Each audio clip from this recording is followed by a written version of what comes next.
l'Assemblée générale qui a été tenue en 1996 est une reconnaissance du rôle important de la télévision sur les cultures à l'échelle planétaire. C'est pourquoi j'éprouve un grand plaisir à vous souhaiter la plus cordiale bienvenue dans cette matinée de célébration. Je remercie l'UNESCO qui a bien voulu s'associer au CONATEL pour rendre possible cette manifestation. Un survol historique nous ramène en 1959 que la télévision est rentrée en Haïti. De 1959 à nos jours, beaucoup de chemins ont été parcourus. Pendant longtemps, la télévision était un luxe lorsque quelques privilégiés pouvaient se payer le service qui était privé. La diffusion se faisait aussi en noir et blanc et était disponible à Port-au-Prince. Donc il y avait une certaine limitation de la couverture radioélectrique, mais aussi une limitation du nombre des téléspectateurs, puisque le service était privé. En 1991, la télécouleur fit son apparition, mais ce fut une évolution, puisque la télévision couleur était compatible avec la télévision noir et blanc. Autrement dit, une émission de télécouleur pouvait être captée par les anciens récepteurs noir et blanc, et inversement, un émetteur noir et blanc pouvait être capté sur les récepteurs couleur. Donc il y avait une compatibilité dans les deux sens. La desserte, comme je le disais tout à l'heure, était limitée en termes de pénétration du service de la télévision. En 1974, il y eut un effort parce que les salons privés de certaines familles de Port-au-Prince et de Pétionville avaient offert l'accès au public pour que les gens de toutes couches sociales puissent regarder cette Coupe du Monde. Ici, c'était illustré.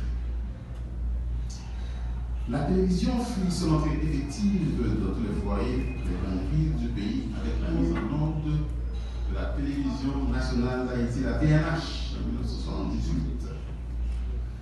Cette télévision d'État émettait sur plusieurs chaînes, 8, 10, 12 et 4, et assurait une couverture très large.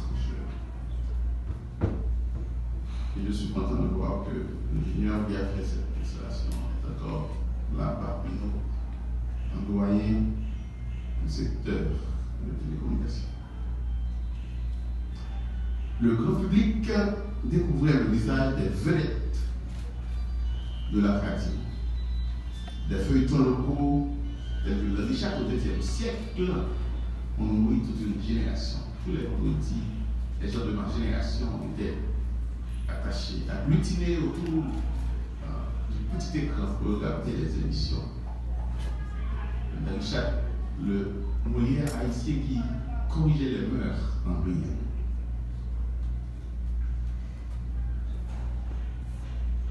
La fin du XXe siècle vit une expansion du service télévisuel.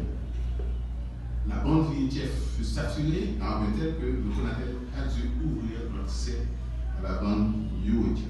S'associe au Conseil national des télécommunications à l'occasion de la Journée mondiale de la télévision. La télévision, comme la radio, est un outil puissant pour célébrer l'humanité dans toute sa diversité et constitue une plateforme pour le discours démographique. Donc, en cette journée mondiale de la télévision, nous nous rassemblons donc pour célébrer un média dont la portée est unique, dans la mesure où la télévision nourrit notre imaginaire, a permis donc de rassembler des populations diverses à travers le monde, en transmettant des messages à contenu varié. Et à cet égard, la télévision a une puissance unique, une puissance d'ailleurs qui n'a pas échappé à la sagacité des magnats de l'industrie, parce que tout simplement, la télévision peut être un vecteur à la fois de domination, mais aussi un vecteur de transformation sociale.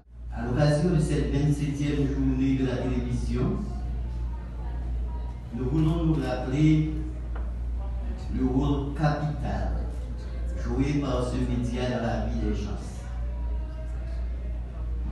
Aussi, je me sens très honoré de célébrer avec vous tous cet outil captivant qui a façonné nos habitudes, influencé nos perceptions et élargi nos horizons.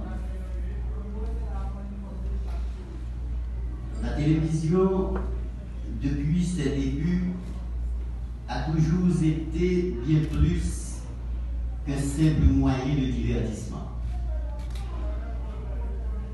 À l'ère de l'information, elle exerce encore dans nos sociétés un pouvoir réel en tant que vecteur d'éducation, offrant une plateforme idéale pour enrichir nos connaissances et susciter notre curiosité intellectuelle. Aujourd'hui encore, elle est devenue un lien qui transcende les frontières géographiques et culturelles. La télévision continue donc d'être au centre de la diffusion du savoir, favorisant par ainsi la compréhension mutuelle entre les peuples.